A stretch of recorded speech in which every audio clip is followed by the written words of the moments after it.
to the deep dive, the slap-based deep dive. Welcome, something new. New theme song. I finally made a decision on some music. 32 episodes in.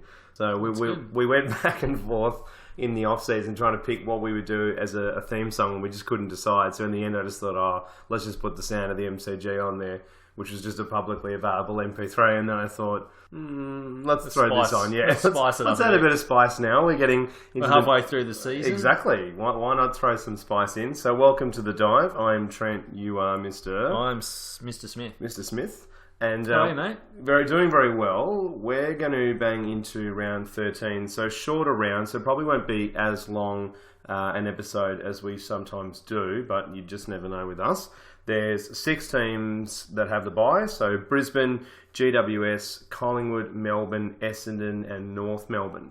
So, but we've still got some pretty solid things to talk about. There's still plenty of games, and after what was a pretty... Yeah, was the Tank Cup halfway through the round? Yeah, I mean, there's obviously the busted ass cup with the Suns and St Kilda, but one thing I did notice is through this round, so we'll go through it more specifically, but basically all the games, at least they're close on the ladder. So Hawthorn are 11th, Adelaide are 10th, Cats are 4th, Tigers are 2nd. You know,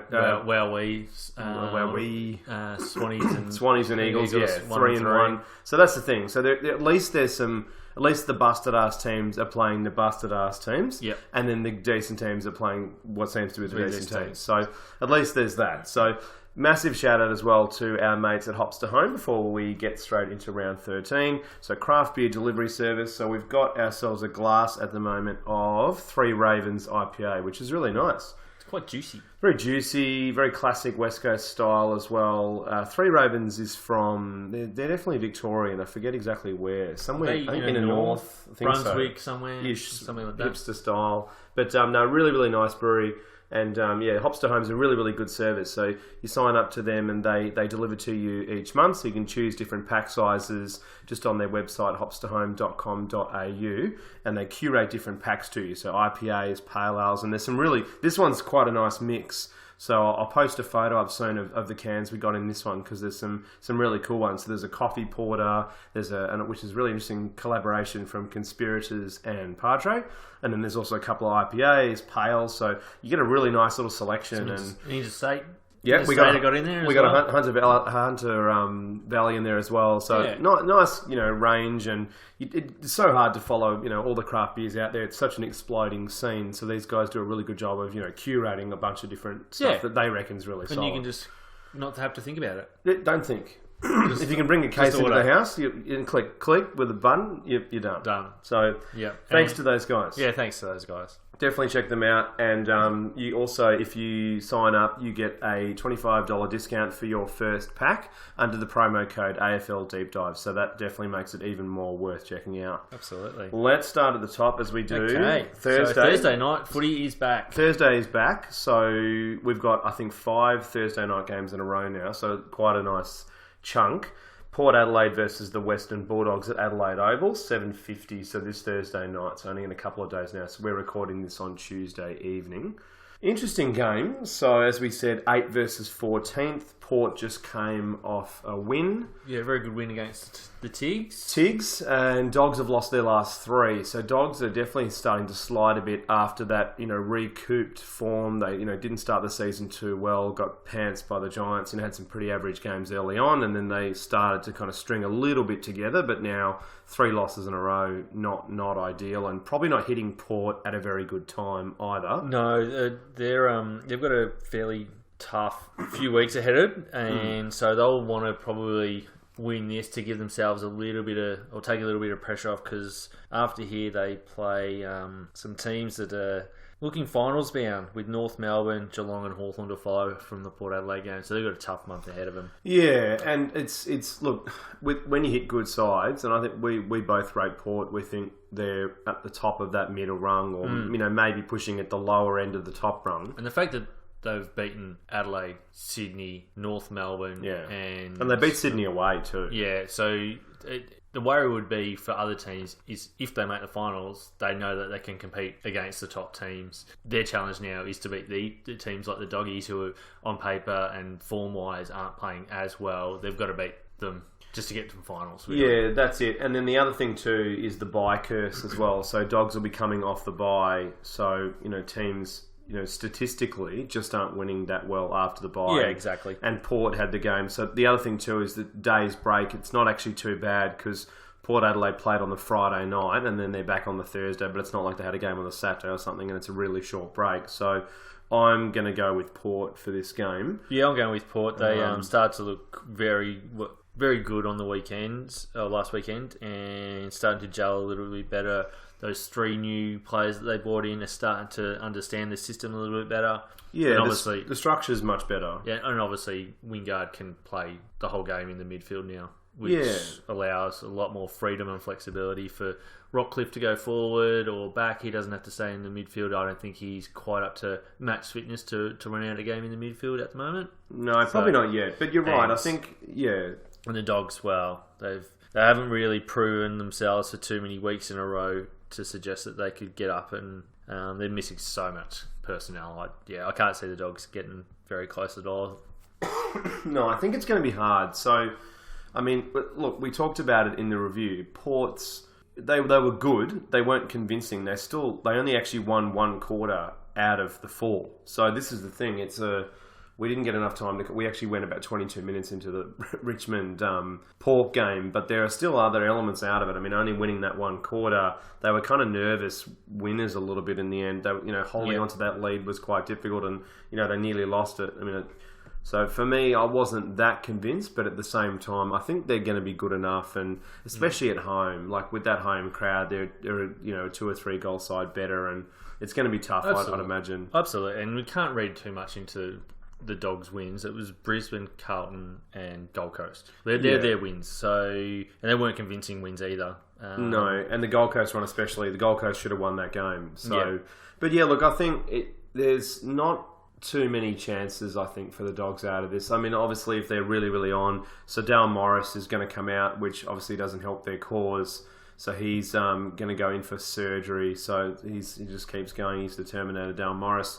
Yeah. So there's a few different elements to it, in and out, but I don't imagine there's going to be anything that's going to flip. It's not like there's some massive change that's going to totally fix it up and make it something. So I think Zane Cordy, you think, would come back after his concussion. Aaron Norton, it sounds like he's going to be available as well. So there's a few little pieces that they can bring in.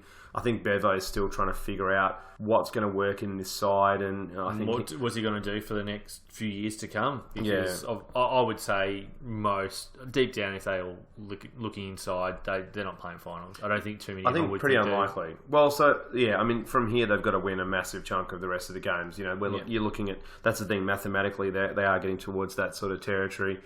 And, the thing for me with the Dogs too, I don't know whether Bevo's aware that a Roughhead or a Dalhouse is going at the end of the year, so he's kind of put in a bit of a position where I'll play them, but I'm not going to, put them in any sort of, positions or specifics that are going to, cause too many issues. So, look, it's one of those things where I think they're in a bit of a funk, the Dogs, and I think they'll come back next year looking a bit better, and, they might play a bit at the draft as well, with a couple of players wanting to come out. They might do a few different things in the trade period as well. But I don't. For me, Port Adelaide, I think are definitely. So there's a few little pieces here and there. So Jack Trengrove, he's a possibility. Again, Lindsay Thomas played quite well. So maybe they recall him, give him another game or so, and see how he performs. But they've just beat Richmond, so they still won the game, even though it wasn't a very convincing win. They still won it, so they might want to keep that synergy going. As you said, the recruits are looking good. Rockcliffe still looks a little bit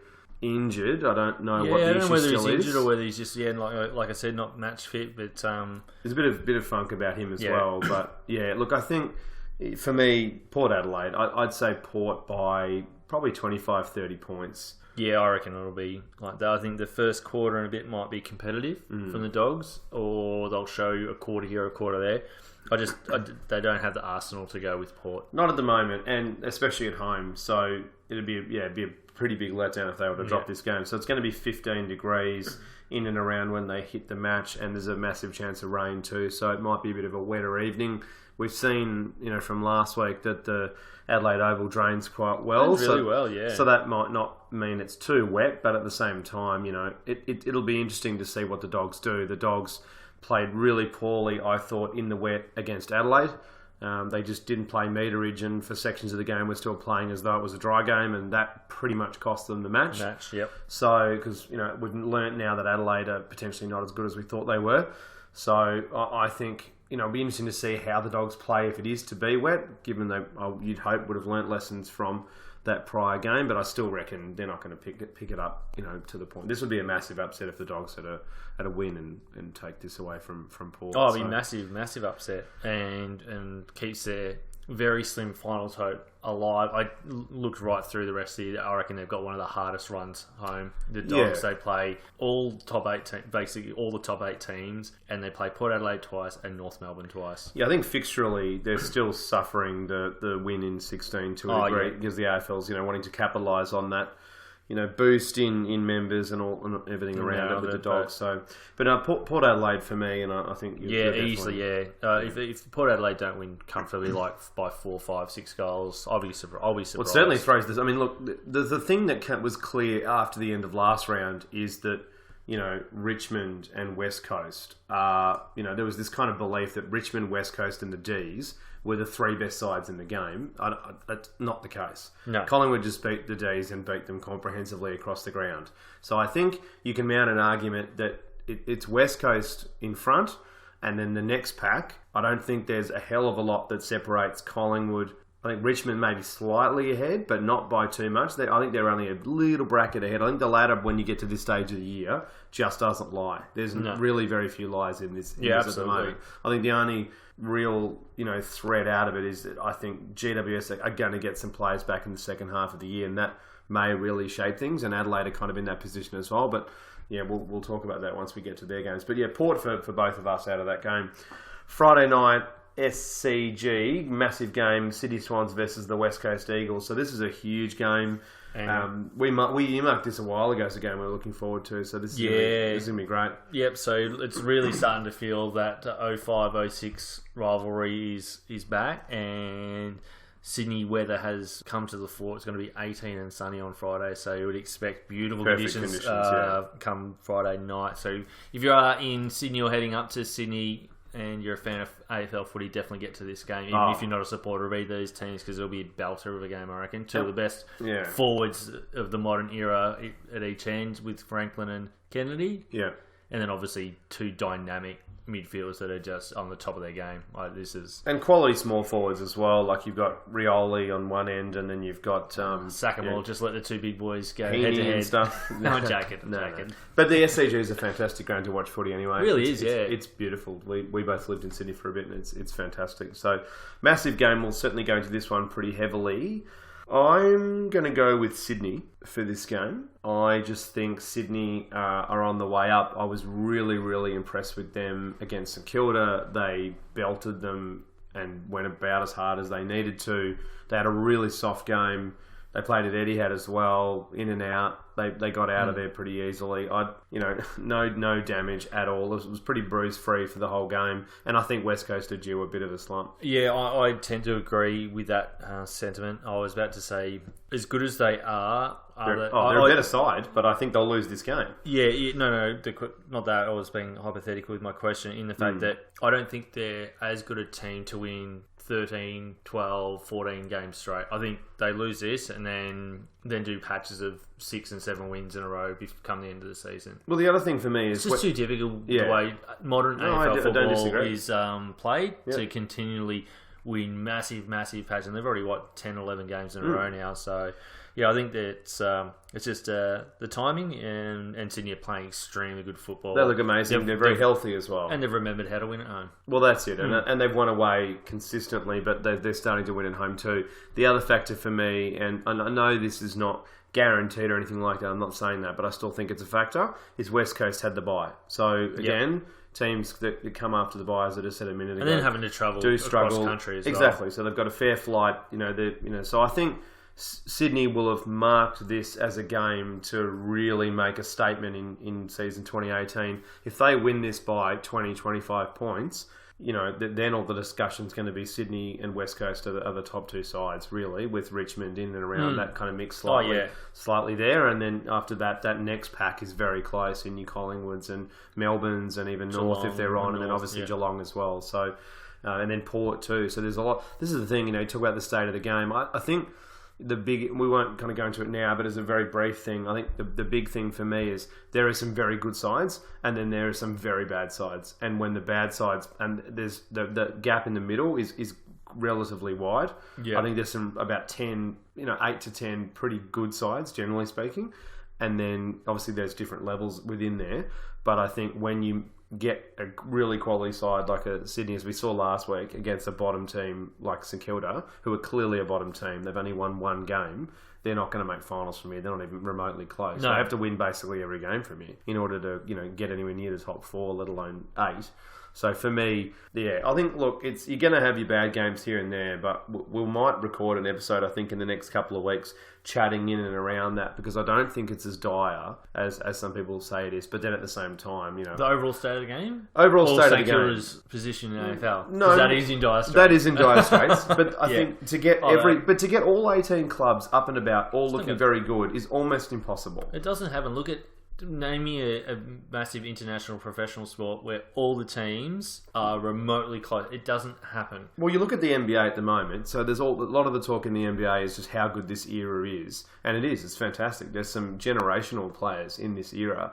But there's a good 5, 6, 7 teams, really, that are garbage. There are a bunch of teams that are rubbish. I know they've got a lot more teams, but it factors out. So, I don't know. At least in this round, we're getting a few games where we're seeing teams that are a bit closer together, and I think there's a couple of things the AFL could adjust to make it a little bit less disparaging. I think everyone should play each other once, but that's just me. But that's another discussion. But anyway, getting back to this game, Sydney. Look, obviously massive win last week, but such a soft win, and they don't strike me as a side that are going to have a soft win and then think, we can kind of come into this game chilled out. Because we've had a really soft beat up on a little nerd kid, I think. Just a tune-up ready for what lies ahead. And that's why they didn't go ahead and probably win by 100-plus points, because they knew that win was locked away. Yeah. Why... And no injuries too. Yeah. Why put too much pressure on the body when you got to get up for a massive game the following week? So a couple of moves. There might be a couple of different ins and outs, I'd imagine, in this game. So as I said, we're recording this on Tuesday night. Kieran Jack sounds like he's going to be back. So there's a couple of different elements there. Sam Reed's potentially available as well. Dan Robinson as well. So there's a few different people, on the edge of Sydney, and their side's going okay. So you never know. They might just keep it the way it is. They brought Papley back, and he was pretty good. So I imagine they'll stick with pretty much the same. There might be a couple little switches, unless there's some massive surprise that we're not aware of. I think they'll probably keep it pretty much the same. West Coast is kind of a little bit more interesting, so it sounds like there's a very big chance that Shuey is going to play. They've basically said he's going to play, but who knows? Yeah, now AFL football. Exactly, it could be completely different. So it sounds like he's a chance. Liam Ryan, amazingly as well, looks like he's a bit of a chance too. Chris Marston as well is a bit of possibility too. So there was a few that were a little bit lackluster just prior to the bye, so I don't know, maybe they give a couple of people a couple of weeks rest with bye, and then this week, just to kind of give them a 2-week bracket. Yeah, maybe. In the middle of the year. It would be smart on West Coast's coaching panel to do that. It's a long season, it's still got half the season to go. They're sitting very comfortably on top of the ladder. Nobody's going to berate them for losing to Sydney. If they do, I'm not saying they're going to, but if they do on the weekend, as long as it's not a blowout, they're going to sit there and go, yep, so what? Got 6 or 7 or 8 more games. They have so many. They've won so many games that I think West Coast are class. That's exactly it. I think West Coast are very, very almost a lock, you would say, for top 4, given how many games they've already won. They're a massive chance to finish top 4. Absolutely. So Jack Darling, it sounds like he's not going to be back. So that's almost impossible that's going to happen. Brandon Archie's a possibility of coming in as well. So there's a few. I think there might be 2 or 3 changes on the West Coast side, but again, we're not going to know that really until Thursday. Sydney's a tough one because they have played so well, Kieran Jack, if he's right to go, he comes in straight away because it's Kieran Jack. Exactly, yeah. But other than that, he's probably the only one that I would say is definitive going to come in again. Yeah, I reckon. And after that, and whoever they drop for him can feel very unlucky because that was such a well-oiled, complete team performance by the Swans last weekend. Yeah, that's it. I mean, when you look at some of the people that didn't really set the light, set the room on fire. Whatever the phrase is with St Kilda. Look at McCartan. He had 8 disposals, but he got 87% efficiency. He actually was okay. That's the thing. There's some upside to continuing playing some of these kids. So it's more about just getting the team balance right against formidable opponent in West Coast. So. And you think Hanbury, he didn't have a massive game, but I don't think they're going to drop him unless there's some massive thing we don't know. He's someone that needs games. Yeah, he's not going to get any form unless he's playing. No, absolutely. They're not going to do that. No, unless he's injured, they'll keep him. He's too important to them, and he loves these types of games. This is when he usually shines. You'd think so, yeah. So this looks like, with perfect conditions, this looks like this will be a fantastic game. It'll be really interesting to see how the teams structure up. Both teams are very well drilled. So, the zonings are going to be really interesting to watch to see, how well do West Coast use the ground as well. They seem to be okay at the SCG, you would imagine, at this side. But that's because they had Subi, so who knows? Exactly. So maybe that does flip it a little bit. But you'd think they should be okay and figure out how to use it. West Coast will they're a very good side. So this is going to be a fascinating game to see how it plays out. And I think if we don't see this in the grand final, I think this will be a final. I think these two teams will play against each other. Well, they'll certainly both make it.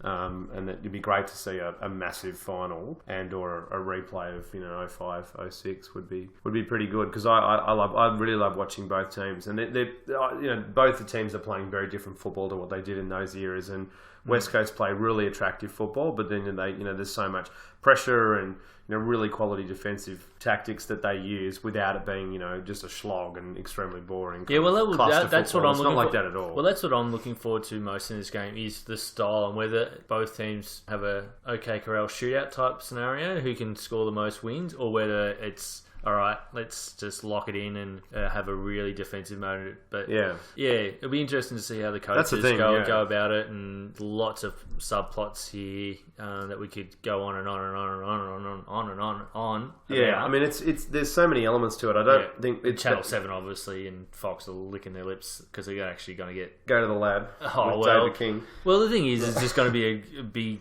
televised game. There's going to be so many people watching it. Finally.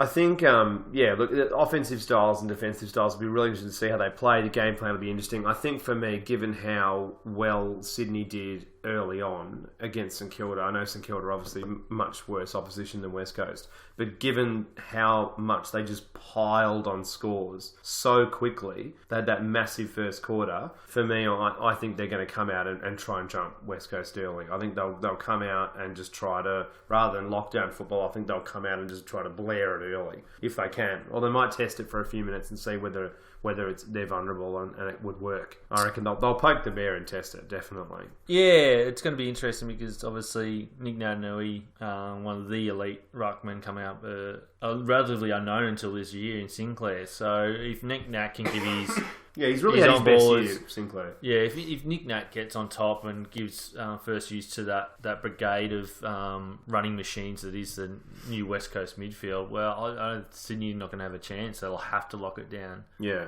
So look, fascinating, and I'm really looking forward to this game. If Shuey gets up, I think then that starts to make it a bit closer. But I still and if he's looking really fit and everything around there, but no, look, I think for me, Sydney at home, I think they'll just win this game, but I think West Coast are going to be in it because they've just had so much experience. But I think they're just due a bit of a loss. Yeah, I think Sydney by about 15 points. Yeah, it'll be something in and around there. So next game, Carlton versus Freo, Etihad Stadium, 145. Interesting game for all the wrong reasons. Yeah, I mean, well, look, Fremantle so here's the first thing. Fremantle were a lot better last week. We spoke about their lack of ability to kick a big score. That probably won't be as much of an issue against Carlton. It's going to clearly be an issue against better teams. I'm going to tip no one in this game. I think it'll be a draw. No, I'm going to go with Catton. I'm going with Catton. Yeah, I think we both just looked at each other.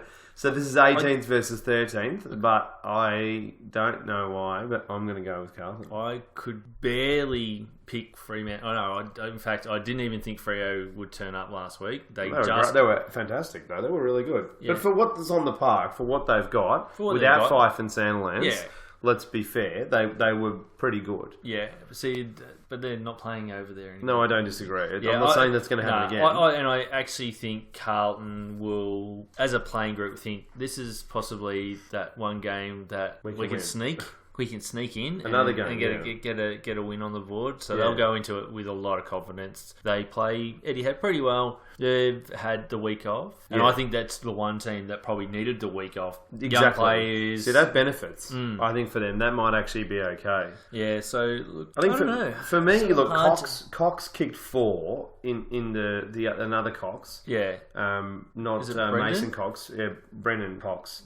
So he's 19. So I mean, are we going to see another 4 or 5 goals from him? Probably not. Not. So and they really relied on him. But Catton don't have a defender, so maybe he will. But you have a look at the injuries on both teams. It's a very hard game to get much of a read on because I mean, who's likely coming back for these teams? Well, we'll have a look at it. So Fremantle, Fremantle had the only suspension. So Walters. So that's the thing. Like he's not out. Playing. Yep. So that was pretty stupid. Loss. So Alex Pearce broke his thumb as well. So Nat Fife will be back though. So he only had the 1 match ban, and with the new challenge system, they didn't get a second week. So I saw a few people tweeting today that he's out for this game. He's not because you don't get an extra week anymore. The AFL change rules every year. Change rules. Well, they changed them in the off season, and it sounds like Sandlands is a bit of a chance to return as well. So if those two both play. Maybe I don't go with Catton.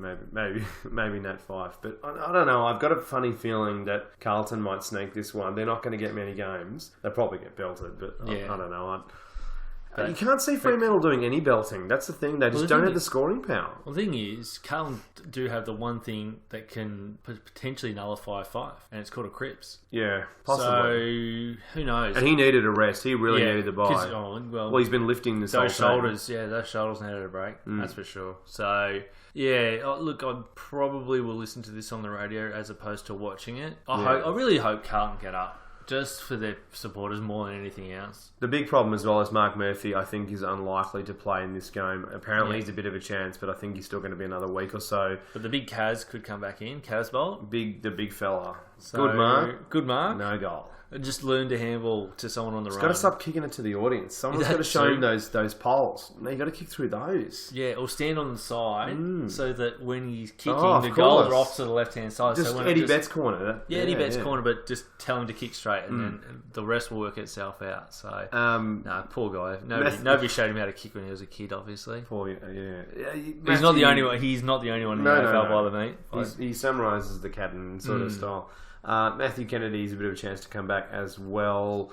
That would help them massively. Yeah, he's a quality player, and there's a reason Sauce got him out of GWS. But look, I don't know why I'm going to go with Carlton, but look, if Fife is going to play, and it sounds if Sandlands comes back in as well, I might change the tip. I might wait on Sandy for that one. If Sandy comes in, I think he'll probably, especially I just think Cruz has been pretty up and down. Yeah, like the rest very of up and down. Like the whole team. Yeah, I mean, if Sandy comes out and dominates, that might make a bit of a difference. So that's the thing. Fife is such a good player. But anyway, at the moment, I'm going to tip Carlton. But this is a really, really tough game. I don't think I can give you, the listeners, too many more. I'm going Kent. I've said it 2 or 3 weeks ago. I'm not picking Freo for the rest of the year. That's not changing just because they won by 3 points against who knows what. So that's the other thing. So there's a really good point, is that there's how much do you read into that Fremantle win? I don't think we should read as much into it as what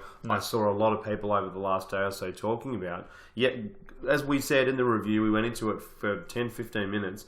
Really big tick for what they've got at the moment and where they're at. But that said, I think Adelaide are a lot lower, and I think you might be in a Nostradamus type position because you picked Adelaide to miss finals, and I didn't see anyone tip that. So it actually looks like what you tipped, and I remember thinking you've lost your plot. But I think you... I don't think I had him out of the 8. I had him pretty low. No, though. you I had him out of the 8. You had him at 10th. You had him at 10th or 9th. You definitely had Adelaide out of the 8. I'm certain of it. And I had Hawthorn and Sydney 8 and 9. Oh, Sydney was the one you had out. I think you might have had Adelaide only just into the 8th. Oh, really? Yeah, okay. I think. Right. But I had him dropping them from last year. Oh, I thought you might have had him at 8th. Well, then that's still not. They might get there, but regardless, you had him dropping a significant. Even outside of that, that's still a bad result from grand final to only scraping into the finals the following year. So, I think for me, I don't know if we want to read as much into that. So, Catton for both of us. Yeah, go to Catton. And then the Battle of the Busted Arse up at Metricon Stadium. This is the game they should have over in China every year. So there should be Alan Richardson and Stuart Dew should have like a gladiator match beforehand, just to sort of, get a bit of excitement into the game. And whoever dies obviously is not coaching anymore anyway. Or pick themselves both to play. Oh, Dew. He's back. I don't think he can play. I think Alan Richard would be a bigger chance, and he's older than him too. Yep. So this looks... Is that Metricon? Do you reckon they'll get more than the crowd? Let's guess the crowd. I reckon. People guess the big crowds. Let's guess the small crowds. I'm going to say 5,000 people. I reckon this could be the one game for the whole year that... nobody watches. All NRL games get more crowds. Oh, without a doubt. Although they only get sometimes 3,000-4,000 at some shitty games. Yeah. But I reckon this will get less. Yeah, no one's going to go to this game. There is no need to see this game. I mean, if you're a diehard... we'll watch this game because I want to know who's getting sacked. Yeah, if you're a diehard Gold Coast be fair. fan, you'll go to this because it might be the only win you see for the rest of the season. Mm. And it's a nice sunny day. It's going to be 22 or something in the Gold Coast. So nobody's going to go. They're going to be at the beach. Let's play this scenario out. Right. If Stewie G's not going to get sacked, because he's only just gone in there. That's highly unlikely, unless they lose every game. I think from here, that's which is not out of the question. They've got 37% on the ladder, like they look horrific, and they were witches' hats last week. If they lose every game, it's a possibility, but unlikely. No, right? Because the first half of the year, I know. He it's the excuse of the 49,000 kilometres they travelled, and I heard all that. And I agree. No, they did literally 49,000 kilometres. Yeah, it's ridiculous. Let's play it out. If St Kilda lose this game by, say, 40 points or more, do you think Alan Richardson is sacked the next week? It won't happen, but it should happen. Why do you think it won't happen? I think it's a massive chance of happening. I don't see how it solves the issues because I think it's not the coaching issue. I don't think the coach is the issue there. I think the message isn't getting through. That's very clear from last week. I'm gonna repeat it. They need to get their back of house stuff sorted. It's a basket case of a club. Well, and it just filters down. I think prolonging that. But how do you know? But how do you know that the coaching group's not cooked as well? I mean, I'm not to say I know either. I didn't know. It doesn't look like the message is getting through to the players. I think that's pretty evident at this stage. One win is the worst. So this is the worst result that St Kilda have had since the early 50s. It's he's won 34 games. 34 or something. I mean, it's absurd. Like they look a disgrace, and they were eyeing off top 4 in their plans for this year.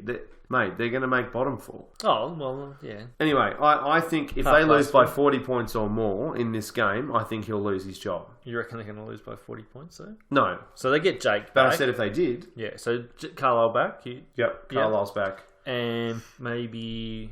Was it there's a few forward that might be coming back? Yeah, Josh Bruce is. I think he's a bit of a chance. So if they get those two, there's 2 pillars, and I think that makes it very hard for Gold Coast to man up on those 2. Yeah, Nathan Freeman as well. Well, they don't have any players really. Yeah, hats. So. Well, their number 1 player is disinterested, and I would say is Tom Lynch. If anyone's been in Stew's ear, he'll drop him. Lynch. Well, if they know he's going, so we discussed this in the review. If you want to hear more, we went into it a fair bit. So if you want to hear more of that, go and skip it to that game. But look, Lynch, he looks like he's 1,000% gone. And why play him? Why waste games on him? Yeah, just give some young kid a chance and let it go from there. So we'll look into. So I'm going to tip St Kilda. I think St Kilda will win this game. I know we just spoke about how much of a basket case there, but we know that Stu. I think they're a better basket case. Well, we know Stu Jew's probably not. Probably not. I've seen weirder things, but probably not. The AFL basically got him there. Yeah, I know. Please leave Sydney. Imagine if he leaves. Oh, he might leave on his own volition. I can't do this, guys. It's going to work for Jenny Craig instead. I'm going to go back and work for the horse. No, look, I think St Kilda for me, with Carlisle coming back in, Billings got 500 disposals, 3 goals. He's coming back. If he doesn't come back, that's a joke. Armitage got 41 disposals as well. Josh Bruce, Nathan Freeman, they actually have a bit of polish to come back in. So I think they're going to win this game, and I reckon they might win it by 40, 50 points. I actually reckon it's going to go the other way. 80-point turnaround. No, but that's the reality. But the weirdest stuff's happened. Oh, it has, yeah, of course. Of course it has. Essendon were on their knees, and they beat the Cats. We didn't remotely see that coming. So there's weird stuff that happens. So I'm just throwing it out there so that in the event it happens, it looks like at least we covered that bit off. No, but I don't reckon it'll happen. So for me, the Saints. I think the Gold Coast are the worst side in the league. Yeah, as bad as St Kilda have been, they have at least in periods shown some glimpses. And had they kicked straight... They won the inside 50s, but then they lost by nearly 80 points. If they had flicked their point and goal differential around, it actually last weekend would have been a fairly competitive game from them. They just can't kick goals. Accuracy is unbelievable. Yeah. And, one week one of them will be back, and then the next week they're a joke again. Yeah, Billings, after his VFL, if he comes back into this side, he needs to get 25 touches and kick at least 2 goals. Yeah, I want to see more from Membry as well. Yeah. Like he had a couple of good weeks, and then now only 1 goal was pretty average. I really like Josh Battle's game. I'm sure he'll stay in the side. So there was a bunch of busted ass players in that they'll be able to pull out, and they'll bring in a bunch of quality. Yeah. So let's keep moving. But yeah, we both think the Saints. The Saints, yep. Yeah, but it'd be pretty crazy if Gold Coast win it and then win it well. But in terms of Gold Coast ins, I mean, never heard of them. Is there any need? Don't even know who they are. I don't think there's any need. Is there? Stephen May or Jason Day? No, May. He plays golf. Day. No, he's still 3 weeks away. Wow. So no good. They're at least 3 weeks away from a win then. Well, Jared Lyons had 37 touches in the knee. I wrote that down. So that's a possibility. But yeah, no. That's it. Who? I don't think. Yeah, who probably won't make it. I like Lyons. Every time you don't know who he is. We could have done that every week. Who's this man? And each week you forget. Yep. He's not in there long enough. He doesn't do anything. He gets injured. It's hard as well. We don't exactly see many Gold Coast games. Next, we try to cover only for the podcast. Yeah. Next game, big game at the MCG. Hawthorn 7:25 versus the Adelaide Crows. The Silk game. So the Yoda of AFL plays his 350th. Yep. 11th versus 10th. Unfortunately, his little mate Cyril, if you haven't been up to date with the news, won't be playing. He's gone back to Darwin. Indefinite leave. So we can only surmise that his old man is very unwell, and this could be the end for him. And do you want to summarise what you were telling me off the pod? Yeah, absolutely. So, and I've got to make it very clear, I have no inner links with Hawthorn. I don't know the Rioli family. It's just my understanding, though, is he is the next eldest male in that family. Therefore, he will probably take over the elder statesman role. Yeah. Cyril's always been adamant that he family is the number one priority. It's daylight between anything else in his life. Mm. So if it is as dire as his father passing, then we probably won't see Cyril play football again. That's just my understanding. That's a possibility, yeah. And that's just the way it is. And we won't probably hear more about the reasons why. It'll just be that's Cyril's decision. He's decided to retire from football. Hopefully not, but it does seem like that. Hawthorn were pretty clear about Levy's privacy as it is, and he was meant to return this week after an injury, and he was training really well. So blah blah blah blah blah. So so disappointing for a general football perspective, but obviously Hawthorn supporters are going to be pretty disappointed not to see him there, especially he loves playing when he's made to big milestone games. So I'm going to go with Hawthorn, but not with a hell of a lot of confidence. I think it's going to be an interesting game. I know we just spoke about Adelaide not being as good as people think they are, blah blah blah, but they're a proud group. It sounds like Rory Laird's going to come back. I think Rory Sloane's a massive chance as well. So they've actually got some quality ins to come back at least. Also, Hawthorn coming off the bye doesn't give me massive confidence as well. So, look, there's a few that are a chance to come back. Tom Lynch sounds like he's a bit of a chance as well. Obviously, the Adelaide one. Gallucci, he's kind of been there as well. So there'll be a few different pieces. you imagine maybe the fog comes out if Lynch goes back in again. They seem to be doing that. Rory Atkins, he wasn't as good last week, so maybe they look at a couple of drops. Who knows? But it's really hard to know with Adelaide, obviously, with so many injuries, and then B, not much clarity as to what the hell is going on. Absolutely, and then throw in the predicted very wintry conditions for Melbourne on Saturday night. It's only going to 11 degrees top on Saturday in Melbourne, and rain. So it's probably going to be about 7 or 8 degrees, and which will at least bring the contest really close. I don't think it favours one team more than the other. I think both teams haven't had their run and gun style like we've seen for the last few years show that often. I think they're having a slow game. Probably both teams will be like, at least it gives us an opportunity to set up the way we want. Adelaide is still Hawthorn is still Adelaide's hoodoo team to a degree. For lots of reasons, Ben Stratton's been able to do a shutdown on Eddie Betts. And I'm going for Hawks for the same reason, without any confidence. It's at the G. If they want to continue or to come back playing finals, this is a must. I think it's a must win, and I think also they usually stand up for really big milestone games.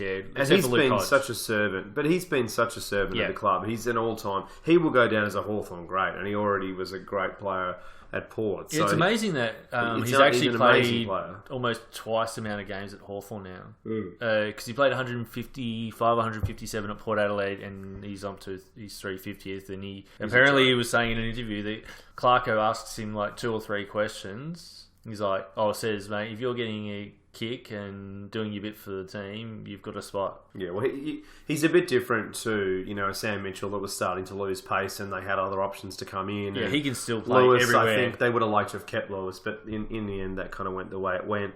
Luke Hodge was getting towards the back end of his career.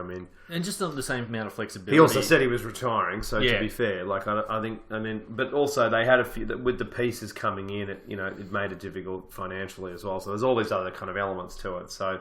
But look, there's a few different elements to this. So from a Hawthorn perspective, so who comes in for Cyril? I think it changes how Clarko looks ahead to the future, and I wouldn't be surprised if someone like a Brendan Whitecross comes in to solidify that high pressure role, because it's Puopolo there at the moment. Bruce to a degree, the way Hawthorn sets up, they probably just need that one more small tenacious guy. Obviously Brendan Whitecross is not as fast as Cyril and whatnot, but he's level-headed, a lot of experience. I think we're probably missing 1 or 2 really experienced players in the front end of the team just to help the younger guys come through. So obviously, as we mentioned, we're recording Tuesday night. If the 2 Rorys, Tex, and all these guys come back for Adelaide. But Adelaide, the Tex played. So Tex played last week, but he was really average. So this was the game that he did, and who the hell knows what's going on. But they had this game marked. This is the weird thing. They had this game marked as Tex's return. Yeah. And then they rushed him. I think they rushed him back because he didn't look remotely ready. So there's a lot of different elements to this. They're a proud group though, Adelaide, and I think they won't want to go out without a fight. Because if they lose this game, you can pretty much park finals for this year, or they'd have to have a massive turnaround. It makes it very, very, very tough. They'd have to start. Well, they're going to have to win 70-80% of their games from here if they lose this one. Because then they have the bye, and then they face West Coast, Richmond, and GWS. So they've got a tough run ahead. So they needed to beat. That's why I tipped them to beat Fremantle, because they had to win that game. So look, I'm going to go with the Hawks, but again, not with a hell of a lot of confidence. I just think that they'll be able to get over the line, and I think Adelaide are just that little bit off, and I just think that it's going to be a regroup for next year, and be interesting to see what happens with them in the trade period as well. But look, even with Sloan coming back in, is he going to come in and dominate as well? He's coming back from a foot injury, which can take a bit of time to kind of build that synergy as well. So I think Hawks for me as well. Last game of the round, obviously, with 6 teams having the bye on the Sunday, Geelong versus Richmond, massive game of the G at 3:20. So this will be a cracking game. It's on Foxtel too, so the crowd's going to be quite big, you'd imagine. What they as call well. Rip Snorter. Yeah, that's it. Well, so Chris Scott said on 360 that apparently Richmond are undefeatable at the G, and they're impossible to beat. I think he's definitely getting revving it up, getting it ready. So I think, look, it sounds like there's going to be some pretty impressive ins for them. So it sounds like Lockie Henderson's in the frame. Cam Guthrie's definitely a chance. Scott Selwood as well. We were talking about this before we started recording, that it sounds like Wiley Buzzer, I mean, he was not great. No. So sounds like he's possible chance to come out as well. So yeah, there's a Jones as well. Like there's a couple of people in the Cat side that might be in a bit of trouble, and if they can get those two in. So the VFL side, the Geelong VFL side, dominated as well last week. So obviously Aaron Black injured, so there's they'll bring somebody in for him, maybe a Thurlow or possibly even a Gregson or someone like that. So there's a couple of different options. It sounds like they're going to stick with Stanley, which is fine. That'll against Nankervis, I don't think it's going to make that much. He's a good ruckman. I'm not disparaging him, but he's not amazing, so I think that'll be okay. Yeah, look. Question is, Cats. Sorry, go. Well, I was just going to say, is old mate likely to return from New Zealand? Is Dusty? Well, that's a big question. We don't know. So Neil Barnes said that he's where they're kind of playing it by ear and seeing how his body recovers. If he looks really good, given that they lost to Port, maybe. But it's we just don't know. I mean, we don't. He's been over there and we just don't know what the story is. The only people that know that is he and the club. So they'll need to know soon, because he's going to have to fly back and be back here in time and ready to play, because they'd want him to fly back, I'd imagine, probably to Saturday morning at the very latest. latest. At the very latest, you'd imagine probably Friday. So there's not too many days before then. This is Tuesday night now, so no doubt there's reporters in New Zealand hanging around the airport waiting to see what happens. Yeah. But I reckon he still misses. Okay. I don't think he'll play. No. So you're a Richmond supporter, but have been a massive Cat supporter for a while. How do games like this sit for you to watch? Doesn't faze me, because I'm a football supporter, so I want to watch a good game, and yeah, look, I think Richmond are due a quality test at the G. They've won a lot of games at the G, but also they've hit teams at good times as well. Look, I think Geelong are a massive chance to beat them. Yep. I'm going to go with the Tigers, but again, not with much confidence at all. I think, were quite good against Port and really should have probably got the job done. I think that might have been a loss that they actually needed. So for me, I think they'll win one more. I think they'll win another one of the G, and they'll probably drop the next one. I wouldn't be surprised. But look, it's very tough to read, especially we don't know at this stage, obviously, a bunch of the ins. We can't record on 2 minutes before the game when you find out with Geelong. But But yeah, look, this is going to be, regardless of ins and outs, this is going to be an amazing game, I would imagine. Chris Scott's going to throw all the weapons at it, and really, I think, use this as an opportunity to figure out how good this side could be. So he'll bolster it up and make it as good as possible. Not that you throw a half-assed side in, but I think they're going to they'll be worked up for this game, and the coaching group and your Scarlets and people like that will be pretty keen to see what this group can do. Yeah, I know. This is a game that we differ. I'm going to go with Cats. Yep. And for the sole reason that I think this is the MCG game that they sitting as the drop. Yeah. This is the drop that they have. It's a flip of the coin. Yeah. I don't have any specific insight or anything like that. No. I don't think it's a perfectly reasonable argument to argue Geelong. But I think it'll be very close, this game. 1 or 2 kicks. I think just a bit of experience might. And the other thing too is I think Rance doesn't tend to have 2 bad games in a row. He didn't have a terrible game, but he wasn't great. And I just think that they might be about. The other thing too is both the teams have the bye the next week, so they'll probably throw a lot at it. And they know they've got a week to recover. Go a little bit harder on the Sunday, knowing they've all got that extra week to recover. They've got a whole week to recover. So I think this is going to be probably one of the matches of the round. You would assume so. Yeah, 2 really, really big blockbusters in Sydney West Coast and this game. Yeah, well they're the real 2, but even Hawthorn Adelaide should be a pretty good game. So, but look, I think Ablett. He had obviously a blinder last week. Is he going to keep having those blinders every week? Probably not, because he's a lot older now. It's really hard to back it up. Regularly having these massive games at his age. I thought Colin Jasny kind of played a little bit out of his skin a little bit here and there. So some of that defence, and I don't. Obviously Henderson's a chance. Sounds like Taylor's not going to play.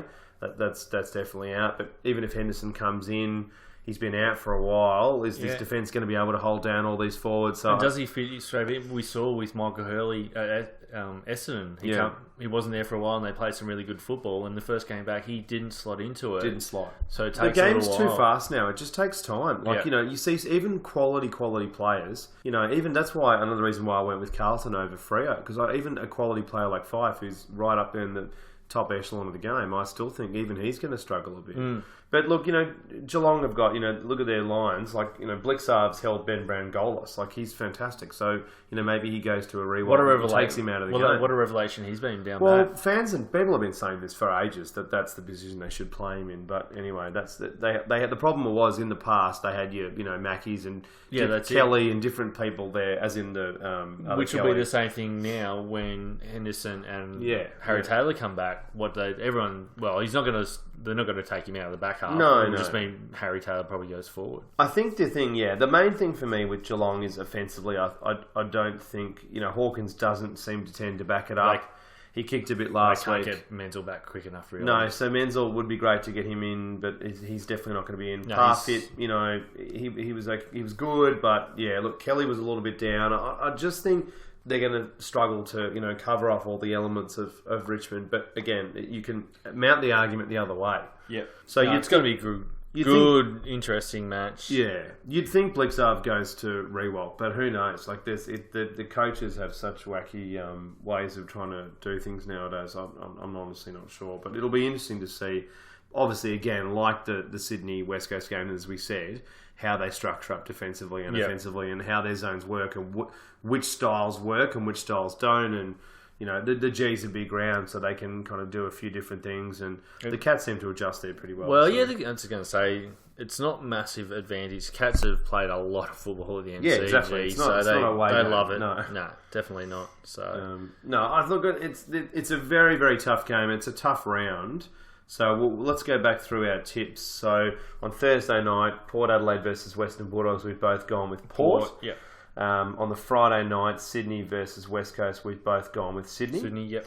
Next game on the Saturday, Carlton over the Dockers, we've both gone with Carlton. Definitely going with the Carlton. I think if Sandlands comes in, that's the only thing. If Sandy comes in, I might flip that around. But at this stage, and then Battle of the Busted Arse at Metricon Stadium, Gold Coast Suns versus St Kilda Saints, we've both gone with the Saints. Yeah, I think they bring a lot of that mature. They have to win this game. If they lose this game, and they're basically, they're saying goodbye to Richo. That's almost. It's, do at that stage. Do they get moved to Tassie? They get sacked. The players go to Tassie. They could be a Tassie team. Wow, probably they're a bit closer at the moment. That's true. And then Hawthorn Crows, we've both tipped the Hawks, but again, not with a huge amount of confidence. No confidence there. I think, but I think, look, given how great Burgoyne's been for this club, you would think that players would turn up for this and galvanise around it. You'd hope so. And they've been a good side this year, Hawthorn. I think they've been a little bit up and down here and there, but I think they'll be able to win this game at home. Yep. And then last one, we're splitting. Splitted. Yeah, you're going with Tiggs and I'm going with Cats. Catters. So yeah, look, but again, complete flip of the coin game with that one. I think almost especially. Yeah, and I would probably change my mind if I knew who was in and out for that. Well, for a lot of these games, I'd change. I think a couple, but yeah, that one especially, I think it is very, very hard to get a read on. So Caddy likes playing his old side. That's another storyline in this. So you'd think Caddy, who had a bit of a down week last week, would probably be right up again. I wonder if Stewart or Tui goes to him. So another one as well. So we didn't get time to. We do it now. Is is Rioli as well. So he's a massive chance to come back. Rioli's back this week. So our Riz are in, and then also Corey Ellis was amazing. So look, there's a few different elements to it. So the VFL side's been doing really, really well. So it's Richmond have got, they might flip it around a little bit and have a few things that might make a couple of adjustments here and there. I think Broad apparently had a couple of issues with his back, so he might come out. So there's a few things they can move around. Shy Bolton as well was excellent too. Yeah, so, he was very good. Yeah, look, they're a good side and they're a proud side, and I don't think they'll like the narrative that some people are peddling of no Dusty, no Richmond. I think they'll probably go, well, he was amazing last year, but they're a good side. Like they've got some real quality through the ground, and look, it's going to be that's one of the better matches so far this year. So hopefully it stands up to the hype and is contested and is tight. Is really physical as well. Given they've got a week break, I hope we see some high tackle numbers, and I don't mind as long as it's close. Some nice defensive pressure from both sides, and just you want to see the stars out, and it'd be great to see that Geelong midfield versus Cotchins and the quality that Richmond have as well. Absolutely. So that's the thing. Richmond have got not necessarily as much accolades, but I still think they've got a pretty good group, and they've got a few guys that were a little bit down from last week, and I just think they'll have a bit of a point to prove. But who knows? It's such a hard season to read when it comes to that to this top end stuff, because I think this year is clearly a year where even though West Coast I know have only lost the one game, and Buddy kicked 8 that day in round 1, and they've won 10 in a row, but I still don't think personally. I don't think there's any team at the moment that is basically undefeatable everywhere. Like I just don't think that's going to happen. And West Coast will drop some games definitely in the back half of the year, and it's not going to matter because they'll almost certainly make top 4. It's not like the EPL where Manchester City this year was halfway through the season. They were so far ahead of the or even Golden State in the NBA that looks so far ahead. Away, It doesn't look like that this year. No. And there's been years West like Coast that. are only one key injury from being pulled back to the pack. And their kids and your Barasses and people like that. There are going to be some kids that are going to slow down, and the back end of the year, there's been so many breakout stories, and it might take Darling 2 to 3 weeks to get back into it, and by then you're back into the year, and who knows? And then he loses confidence, and we see the old Darling come back. Yeah, there's a lot of narratives that can come out of it. Exactly. Yeah. There's a lot of different directions that this season could go, but at the moment, picking between like a Geelong and a Tigs, like it is toss the coin. That's it. And I mean, as the ladder suggests, it's 4 versus 2. Like they're pretty close between each other. There's only percentage or game and percentage, and that's it. So, exactly. Yeah. So, but no, Tigs for me. But and you've gone with the Catters. But I think that's And just to recover again, so Brisbane, Collingwood, Essendon, Giants, Melbourne, and North all have the bye. So those guys will be back, and then so we've got another bye round, and then back to normal games. So we've only got one more after this following round, and lots of Thursday night games, which I like. We like the Thursday night games. It's only Wednesday where we're not talking about footy. That's it. It's one day of rest and back into it. So I know the podcast we get to listen to. That's it. Well, I guess you could, if we get time to re-listen to it. So thanks so much for listening, guys. Really appreciate it. If you could rate and review us on iTunes or any of the platforms that you use, that would be fantastic. Just makes it a lot easier for people to discover the podcast.